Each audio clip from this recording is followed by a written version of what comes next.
Limerick were hoping that Clare would do them a favour by beating Offaly in Tullamore, as victory over Antrim at Casement Park would have taken them to the Division 1B final. Antrim too were hoping for the same, as victory for either side, coupled with the Clare win, would put them into the decider. Antrim started brightly enough, and 5 minutes in led by 3 points to 1. This Shane McNaughton point from play, one of the 4 the corner forward scored in the opening half. But after that opening salvo, it was Limerick that took complete control, and 22 minutes in they got their opening goal as Shane Dowling blasted a close-in free to the net to give his side a 6-point lead. By half-time, that advantage has stretched to 10, and it was another free from Dowling that helped extend that advantage as he scored despite the amount of Antrim defenders standing on the line. Antrim may have been behind on the scoreline at half-time, but their supporters did have something to cheer about at the break as the victorious Lochiel Shamrock side, the All-Ireland Club hurling champions, showed off their silverware. Limerick pulled away in the early part of the second period, mindful that they needed a big points win if Offaly were to win in Tullamore, and substitute Sean Tobin's goal put 15 between the sides 53 minutes in.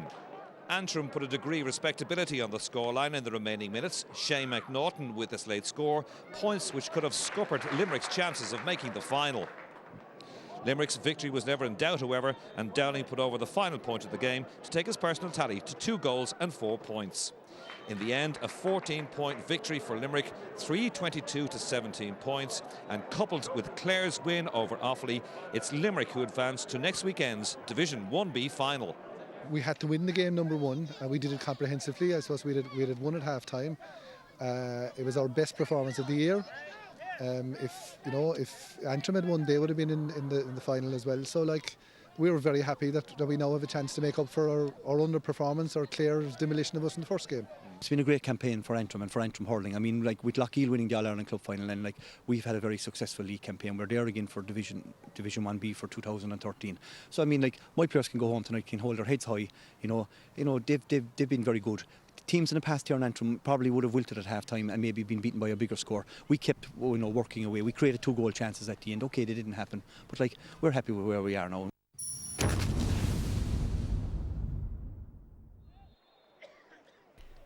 With Clare already qualified for the Division 1B final, Offaly had a chance to join them if they could manage a victory at home in Tullamore this afternoon. But it was the banner who started brightly, with a direct ball into the forwards paying dividends when it broke kindly for the lively corner forward Cathal McInerney to score. Fergal Lynch, wearing number 12 but playing in the full back line, then saw red for an off-the-ball incident. Cork referee John Sexton consulted with both umpires before issuing the Clare man with a straight red. Both teams employed a very direct brand of hurling at times, which bore fruit for Offaly in the shape of a Sean Ryan point to leave the slimmest margin between the 2 teams midway through the first half. Clare showed they could mix it as well with some lovely interplay, resulting in this gem of a score from midfielder Liam Markham, which helped the banner into a 3-point lead at the half-time. Cue the customary second-half comeback from Offaly, who stormed into the game after the break, with the mercurial talent of Shane Dooley impressing once again.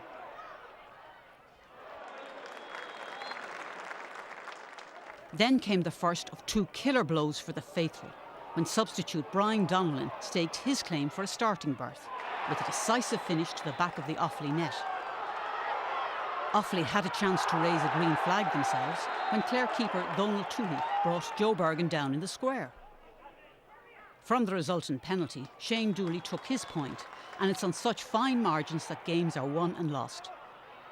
A sucker punch goal coming down the home straight when a miss-hit shot broke for Cathal Chaplin.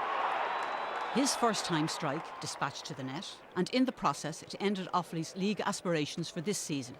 It ended Clare 214, Offaly 19 points. Fair play to Clare, they stayed in the game, stayed with us the whole way. And we missed a few chances there, we could have been a bit further ahead. That wasn't the case, and they got the killer blow at the end and we just didn't have time to recover. I suppose they had to go to us twice last year. We have to go into Limerick again, and there'll be a good crowd, and it'll be nearly championship-like atmosphere, I'd say there, but looking forward to it. We wouldn't have it any other way.